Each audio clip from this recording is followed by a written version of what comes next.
Hello friends, I am C.Uniyal, Head Department of Psychology, KTHM College, Nasik. In our last video, we have seen something about what a school counseling is and who is a school counselor. We have also seen something about the importance of school counseling.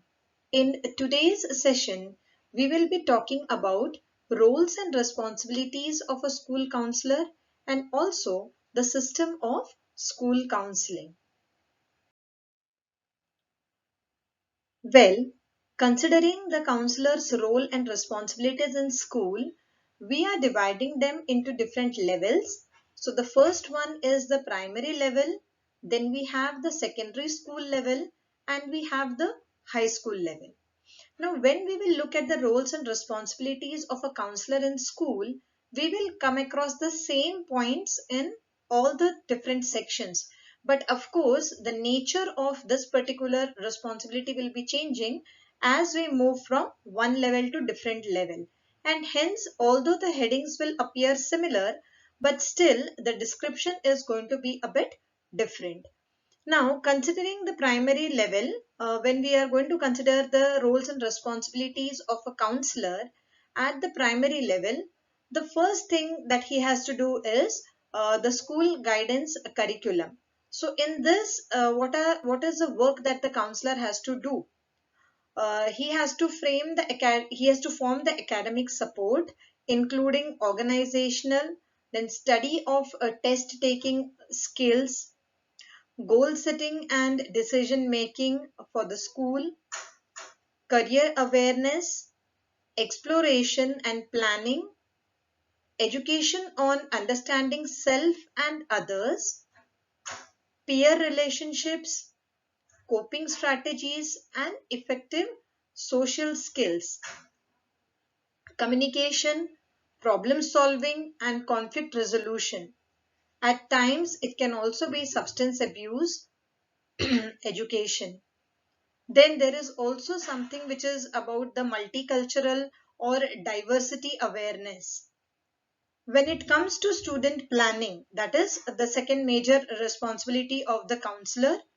Here, the planning is with regards to academic planning, again, goal setting and decision making, that is executing of these plans, education on understanding of self, including the strengths and weaknesses.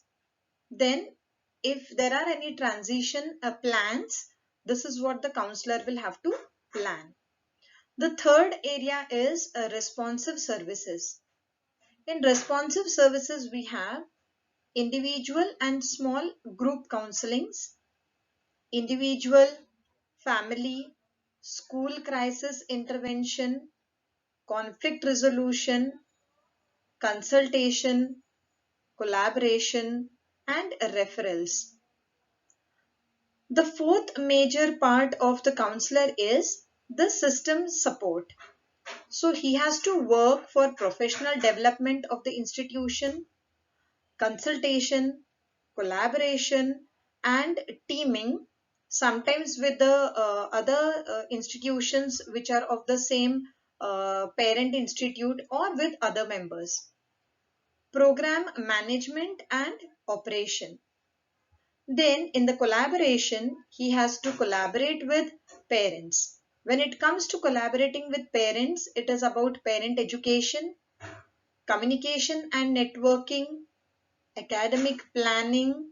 Then there is about college career awareness programs, one-on-one parent conferencing, interpretation of assessment results, etc. When it comes to collaborating with students, it has to be about peer education, peer support, academic support, and have a congenial school climate, leadership development. These are some of the areas where he will have to work in collaboration with students. When it comes to collaboration with teachers, then these are the issues that the counselor will have to look forward.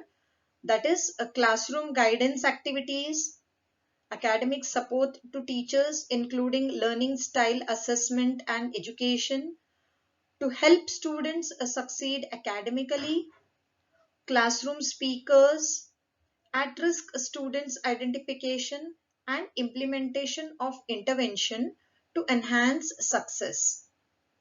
When it comes to collaboration with administrators, the school counselor has to think about a school climate, the behavioral management plans, school-wide needs assessments, students' data and results, student assistance and team building. As we have seen that the teacher's role is very important even in collaborating with the community. When it comes to the community, he has this kind of responsibilities as job shadowing, service learning, crisis intervention, then referrals, and about parenting classes. In the parenting class, now, as we have seen the role of a school counselor at primary level, the similar headings also apply to the role and responsibilities of counselor at secondary level. But here the nature of work changes with the grades in which the students are studying. So when it comes to the secondary level, in school guidance curriculum, there is academic skills support including organizational study and test taking. Then there are developing of skills, education in understanding self and others, coping strategies, peer relationships and effective social skills. Then there is something about communication, problem solving, decision making, and conflict resolution. Here, he also has to work about career awareness, exploration and planning, and substance abuse education. Of course, there is again the thought of multicultural diversity awareness. When it comes to individual planning, individual student planning, the counselor has to think about a goal setting, a decision making with regards to the students, academic planning, career planning, education in understanding of self, including the strengths and weaknesses, and transition planning. In responsive services, what he has to do is individual and small group counseling again, individual, family, or school crisis intervention programs, peer facilitation, consultation and collaboration and referrals. In the system support, the role of counselor is that for that which is useful for professional development, consultation, collaboration and teaming, programmed management and operation. When it comes to collaboration, again, he has to collaborate with parents. So that is about parent information. Like there is a PTA meeting, he can arrange that and liaison with the parents. Communication and networking with the parents. Academic planning programs. Parent and family education. One-on-one parent conferencing. Assessment results, interpretation and referrals. Then when it comes to students, it is about peer education, peer support, academic climate, academic support, school climate, and leadership development. In collaboration with the teachers, he has to work for career portfolio development of the student, assistance with a student's academic plans, classroom guidance activities on study skills, career development, and things like that, academic support, learning style assessment and education to help students succeed academically, classroom career speakers, etc. Then he has to also find out about the students who are at risk, identify them and implement some intervention programs to enhance their success. Then he has to communicate with the parents and develop good rapport with them, with the administrators, about the school climate, behavioral management plans, if any, school-wide needs assessment, student data and result, students' assistance, team building, leadership, and so on.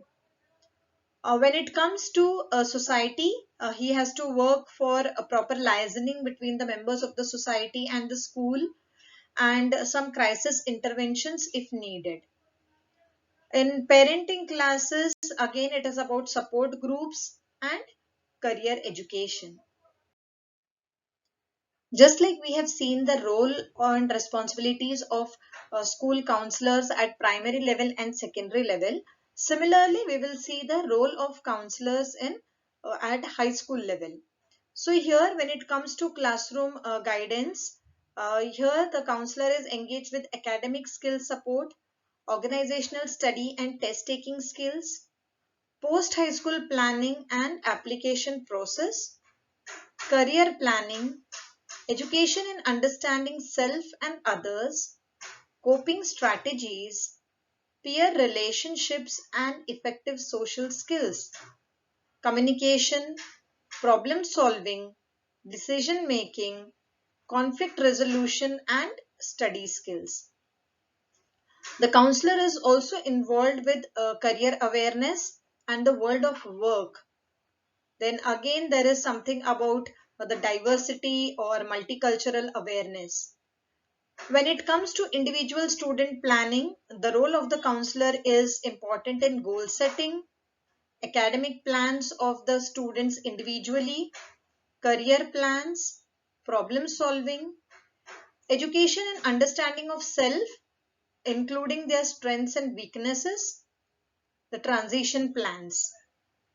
When it comes to responsive services, again, the counselor has to offer individual and small group counseling, individual, family and school intervention programs with regards to a particular crisis, peer facilitation, consultation and collaboration, and referrals. As far as system support is concerned, the counselor is responsible for professional development, consultation, collaboration and teaming. He has to work for program management and operation. He has to collaborate with parents, students, teachers, administrators and the community. While collaborating with parents, something that is important is academic planning and support, post high school planning, scholarships or any financial search processes, school to parent communications, school to work transition programs, one-on-one parent conferencing and referral process. When it comes to collaborating with students, the counselors have to work for academic support services, program planning, peer education program, peer mediation program, then crisis management, transition programs.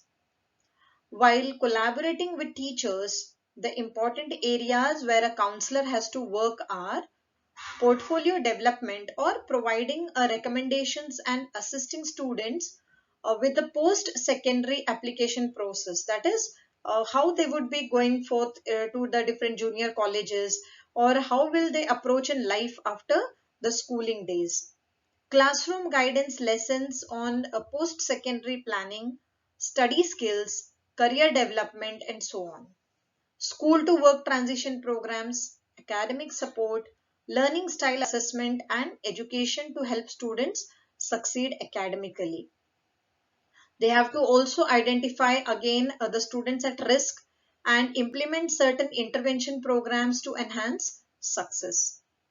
When it comes to collaborating with administrators, the counselors have to work for development of school climate, academic support interventions, behavioral management plans, school-wide needs assessment, data sharing, student assistance team development.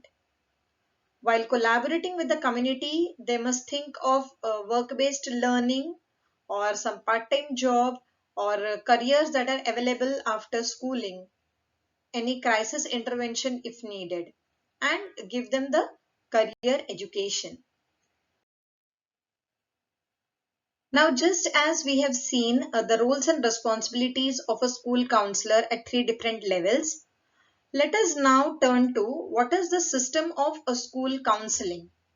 Now, this is the ASCA model that is based on American School Counseling Association. Here we are going to talk something about what is the system of a school counseling. So basically, the professional school counseling deals with these four major areas, that is the foundation, the delivery, management and accountability. Now, what are these areas? Let us look forward. In foundation, what exactly is foundation? So, professional school counselors, they identify a philosophy based on school counseling theory, which is a research evidence based practice. They put these philosophies into action. They guide the development, implementation of these policies, and basically they form a foundation for the counseling.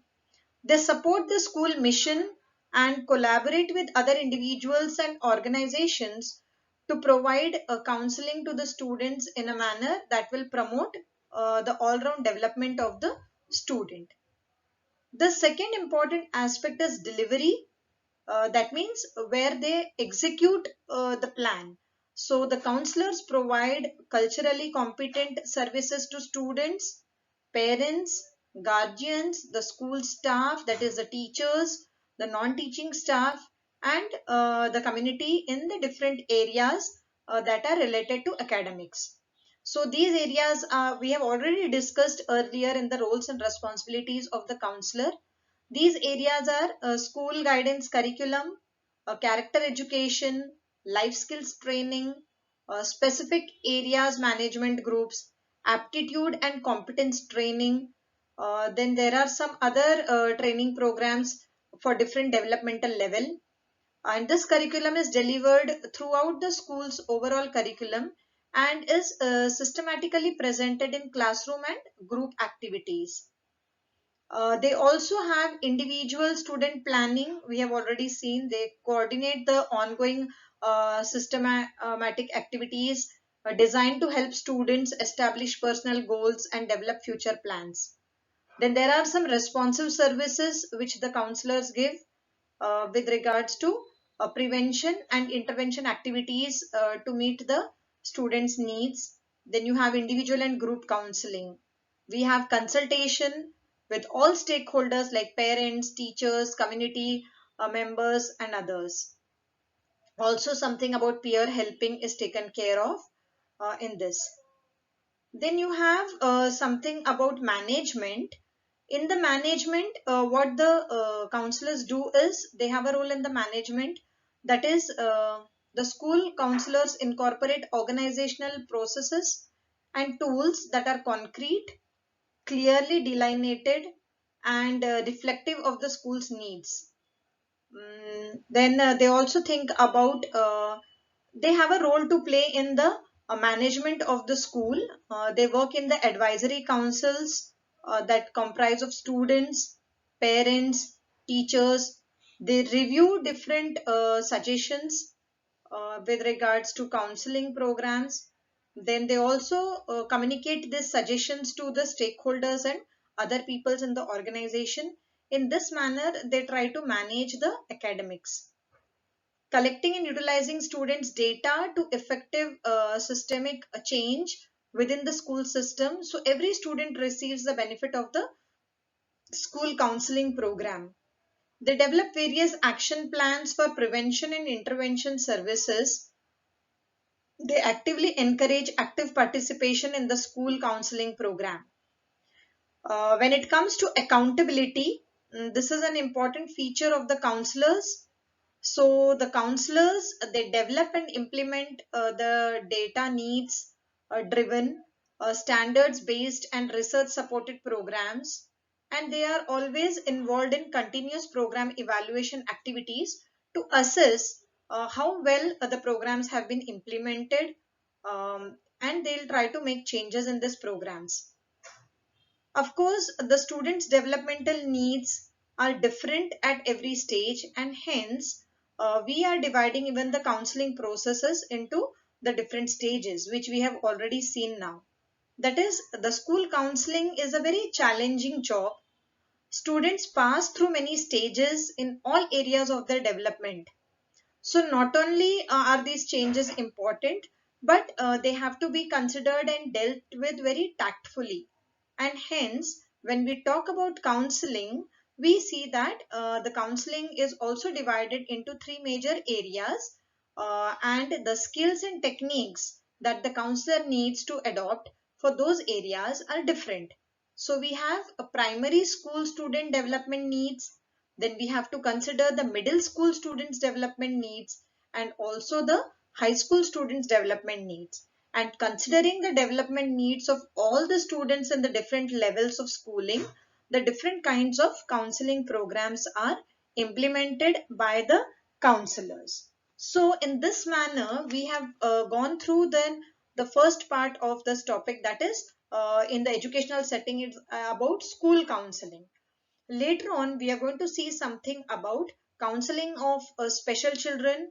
We will see counseling in special cases, and an important aspect is college and career counseling. And after that, we have campus recruitment and training programs. Thanks a lot for watching.